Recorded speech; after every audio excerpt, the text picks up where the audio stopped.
Bueno, esto surgió, digamos, a partir de, por un lado, el ofrecimiento que le hice a Juan Manuel Xucho de dar el ULAM, ¿no? En la Universidad de La Matanza. Bueno, me interesó, digamos, eso. Y por otro lado, también establecer las condiciones mínimas de lo que yo creo, ¿no? De lo que yo creo.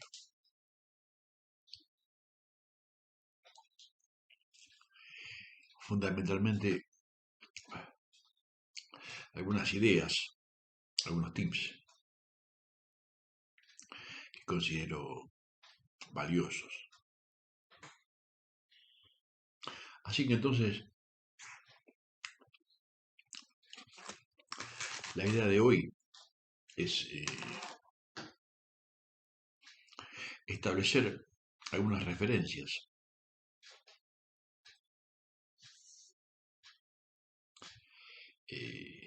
que me permitan elaborar mínimamente una teoría. Sí, básicamente eso.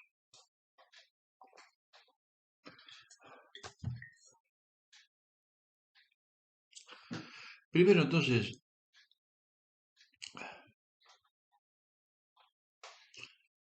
parto de una certeza de Smith, autor, digamos, que me gusta, ¿cierto? Bueno, de alguna manera tengo muchos libros de él y bueno, también tengo muchas influencias, ¿no es cierto? De Carl Smith.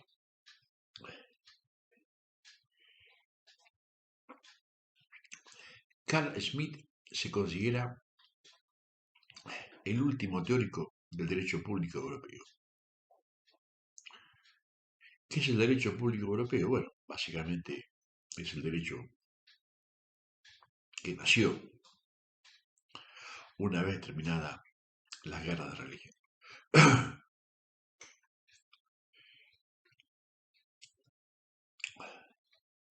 Y entonces realiza el concepto de lo político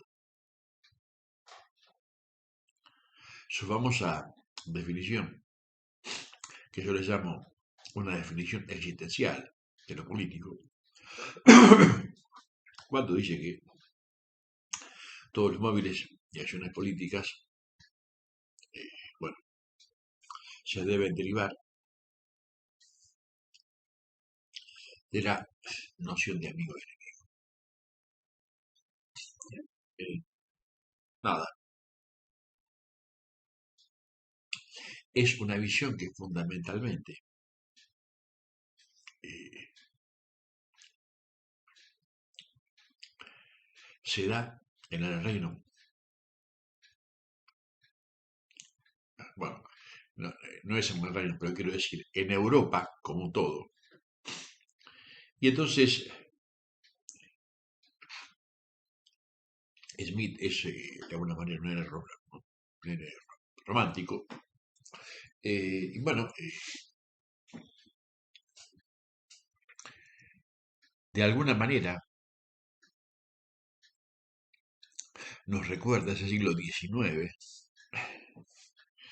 ese siglo del imperialismo, entre otras cosas, que las potencias europeas se lanzaban a la guerra, ¿no es cierto? Y hubo interminables guerras, sobre todo en el siglo XVIII y XIX. Pero lo fundamental es que Smith sostiene eso, fundamentalmente. el enemigo es el otro, el extranjero, retomando una diferencia anterior de Hegel. El enemigo es la diferencia ética, ¿no? Bueno, nada. El enemigo es el otro, extranjero, la diferencia ética. De alguna manera no hay neutralidad con él, porque efectivamente es tan otro, que bueno, no puede haber neutralidad, ¿no? No puede haber un sistema de valores que, que conjuntivice, por así decirlo, ¿no es cierto? Los valores del amigo y del enemigo, sino que es, bueno, claramente el enemigo existencial. Bueno, después, mucho más adelante, hay un prólogo del concepto de lo político que es del año 60. Es decir, que es otro, digamos, el concepto de lo político se transforma. Y bueno,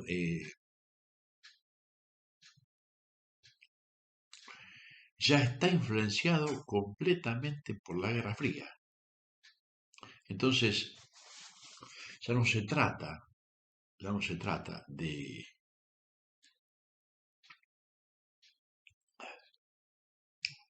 de un conflicto ocasionado por las potencias europeas, por el hombre blanco europeo, básicamente, ¿no es cierto?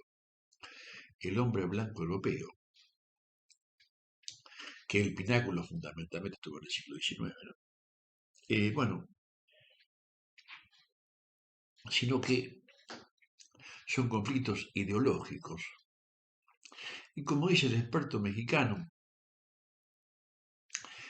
está muy claro la diferencia entre la política y lo político, ¿no? Sí, es decir, es un conflicto que tiene que ver con lo político, tiene que ver con una concepción del mundo, ¿no es cierto? Entonces Smith cambia y yo de alguna manera estoy de acuerdo con este cambio, ¿no? De Carl Smith. Estoy de acuerdo con este cambio. Efectivamente, el mundo eh, se hace distinto, por así decirlo, ¿no es cierto? Se hace completamente distinto a partir de el cambio ideológico y fundamentalmente se da entre la solidaridad casi rusoniana, ¿no? Casi rusoniana, este, socialista y el espíritu del mercado y la libre empresa capitalista, ¿no es cierto? Este es el debate, básicamente.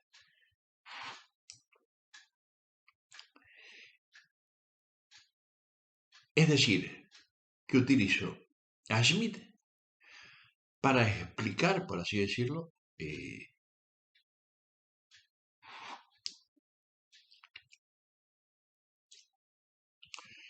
los conflictos que se dan en el mundo europeo en el siglo XVIII y XIX, implicados en el XX, ¿no es cierto?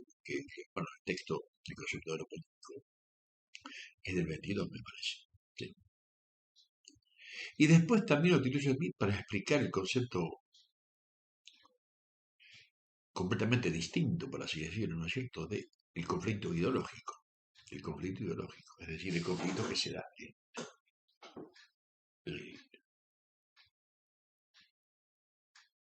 fundamentalmente el conflicto que se da entre la solidaridad socialista y el mundo capitalista desarrollado.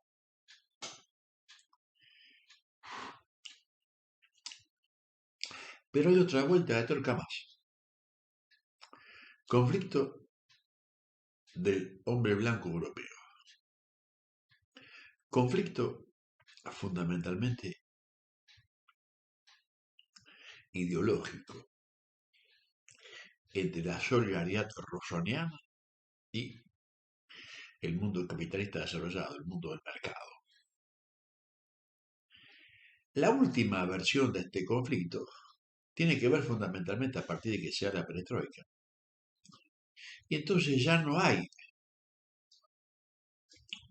referentes importantes en el mundo ideológico, sino que se da fundamentalmente la multipolaridad. ¿Y qué es la multipolaridad? Bueno, básicamente la multipolaridad es que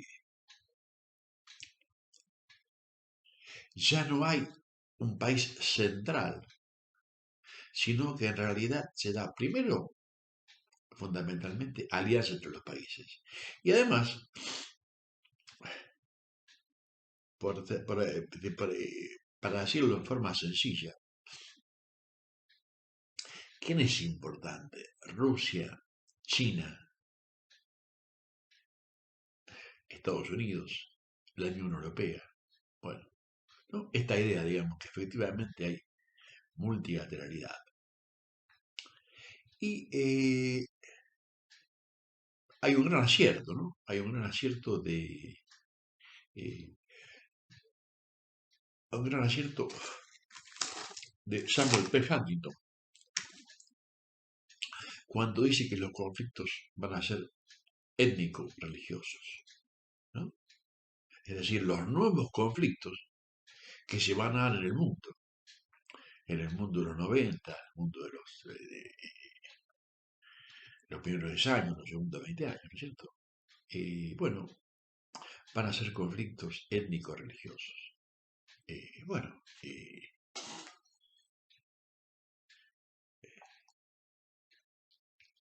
creemos que lo podemos demostrar. Creemos que lo podemos demostrar claramente a lo largo del desarrollo de las materias que me tocan este cuatrimestre, sin ninguna duda. Y hay una serie que se llama El Mesías o Mesías, que, bueno, habla fundamentalmente de un Mahdi, de un enviado, de un enviado.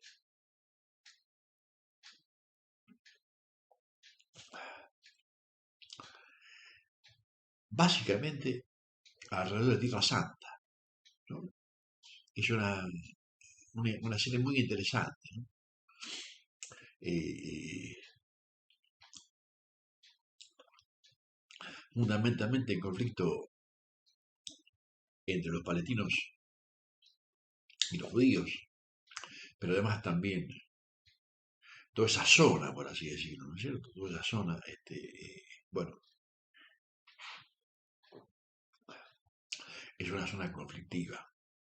Y además están obviamente eh, las potencias extranjeras, digamos, que tercian completamente, ¿no?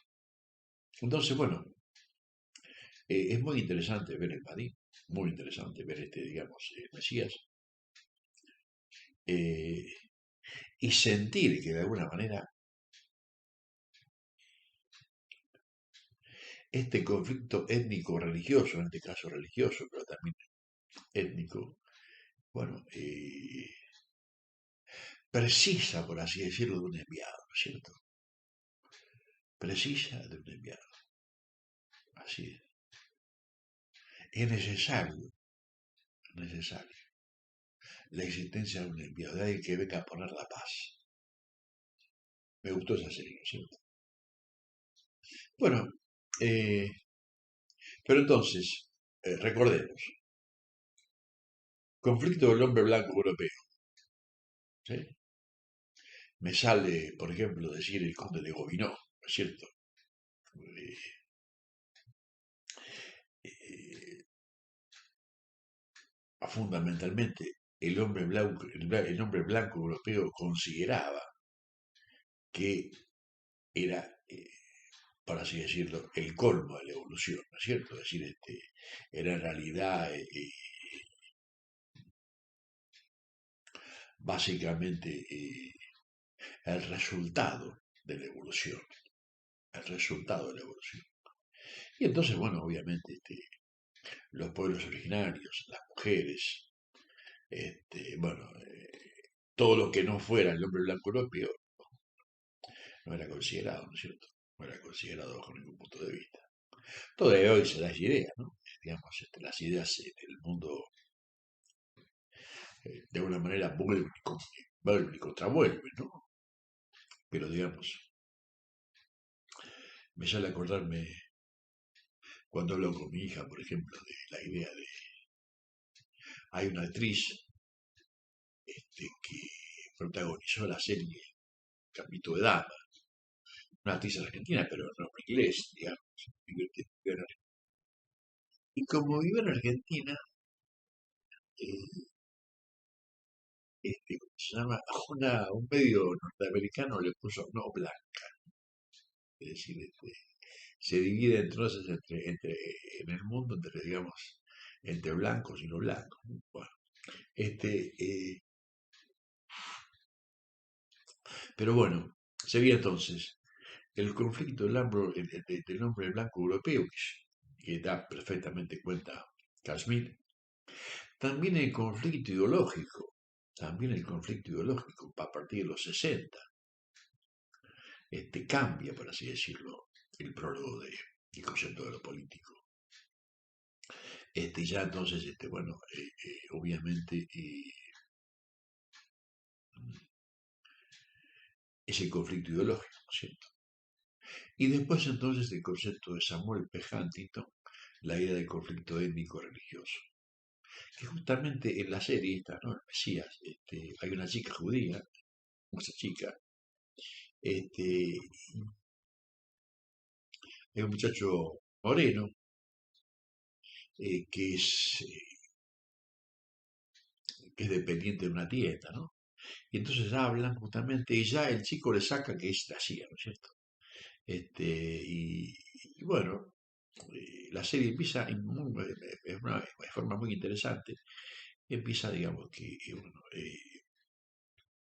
el chico le dice, ah, sos de la CIA. Y le dice, bueno, no, obviamente que no, pero que los conflictos son étnico-religiosos, ¿no? Los nuevos conflictos son conflictos étnico-religiosos.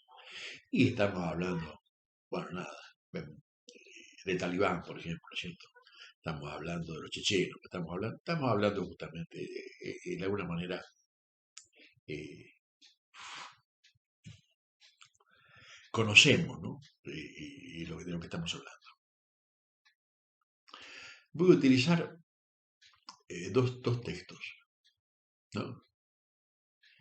Primero, el texto de Noya. Me sale Rodrigo, pero no es Eduardo Noya, un profesor emérito eh, español, que habla de Alexis de Tocqueville. ¿Y por qué volver sobre Alexis de Tocqueville? Bueno, eh, voy a volver sobre Alexis de Tocqueville porque primero y fundamentalmente habla de la libertad negativa y la libertad positiva, ¿no es cierto? Que es un tema que vuelve y vuelve, ¿no? De hecho, voy a dar, digamos, el concepto de libertad negativa y libertad positiva en Isaiah Berlin, ¿no? Para que entiendan, digamos, sí, para que entiendan que hay dos conceptos de libertad. Una libertad consiste en un no hacer del Estado, ¿no es cierto? Es decir, las acciones privadas de los hombres están exentas a la autoridad de sus magistrados, ¿no es cierto? Bueno, listo. Comporta esta libertad, digamos, justamente un no hacer del Estado. Pero hay una libertad positiva, que es la libertad de ser mi propia portavoz, por así decirlo, ¿no es cierto? De militar, bueno, de ocuparme, por así decirlo, públicamente de- en, en- en-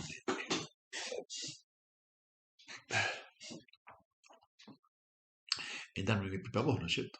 Entonces, bueno, hay dos tipos de libertad. Y bueno, Tobí se juega más por la libertad positiva, ¿no? La libertad positiva es interesante porque es un liberal. Así que bueno, poder teórico Noya, me parece muy interesante, ¿no? Muy interesante. Y después, bueno, descubrí un proyecto que se llama Ruedas, me parece que Rodrigo, pero es un profesor del CBC, pero eh, eh, primero que, bueno, que fundamentalmente de alguna manera me interesa eh,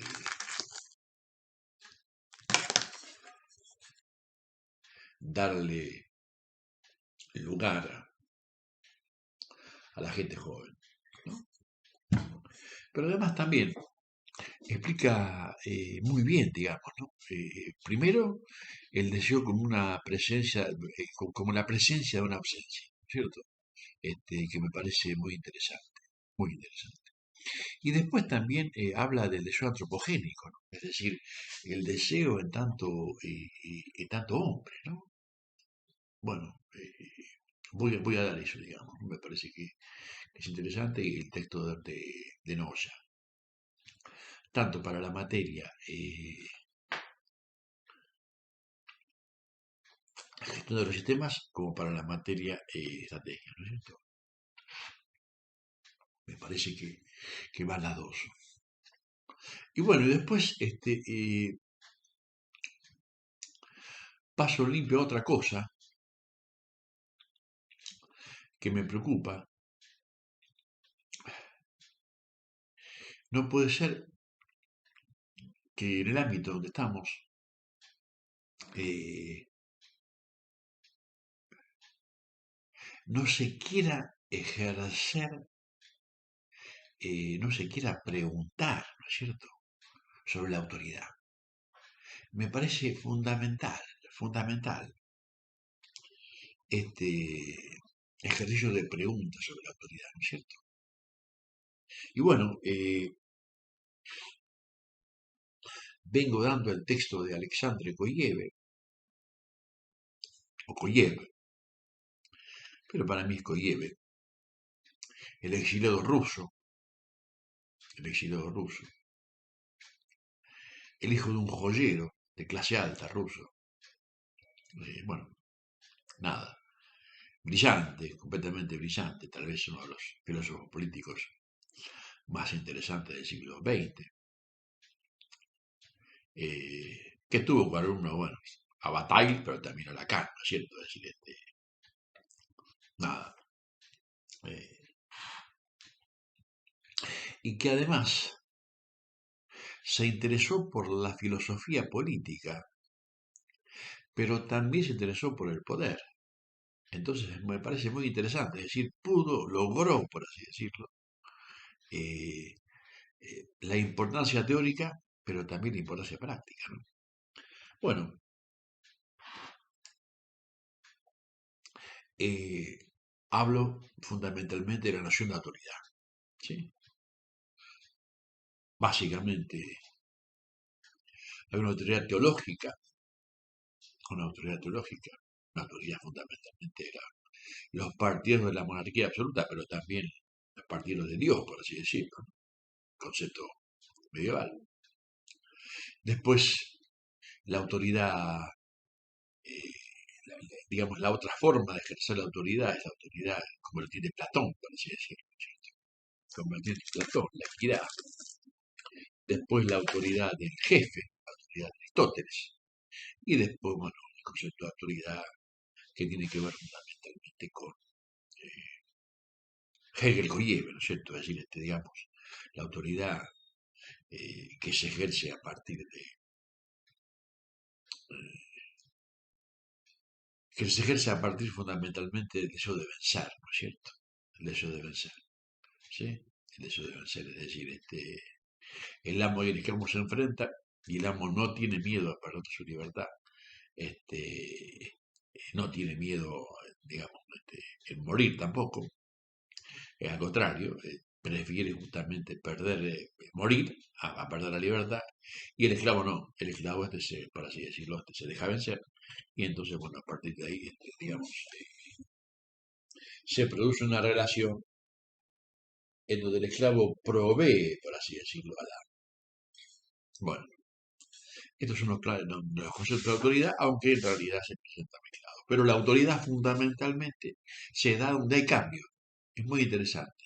La autoridad se da donde hay cambio, donde no permanece, sino que efectivamente se da la idea del cambio, ¿no?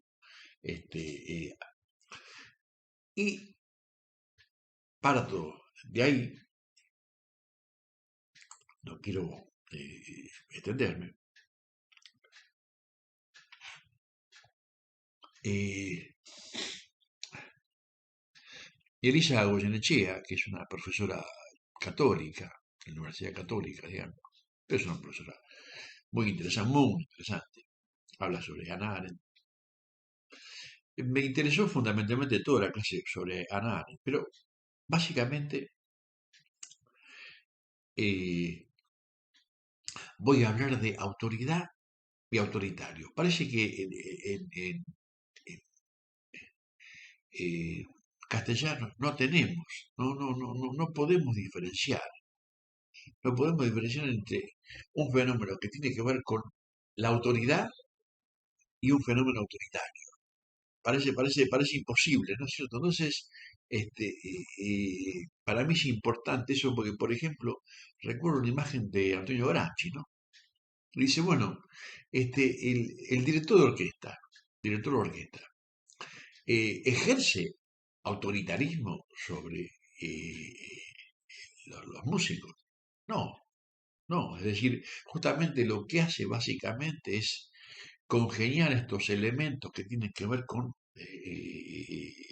cada instrumento y ofrecer un resultado genial, por así decirlo, ¿no es cierto? Un resultado, digamos, de todos. Entonces no ejerce autoritarismo, ejerce autoridad, ¿no? Entonces, bueno, diferenciar en eso, ¿no? Eh, bueno, eh, quería, digamos, quería establecer, por así decirlo, los lineamientos, digamos, las materias y bueno, también ¿cómo se llama? Subir, eh, sí, subir los lineamientos básicamente y orientar la materia, ¿no? Tanto la materia estrategias como la materia gestión de los sistemas y también como la materia, bueno, victimización real, ¿no? Bueno, gracias.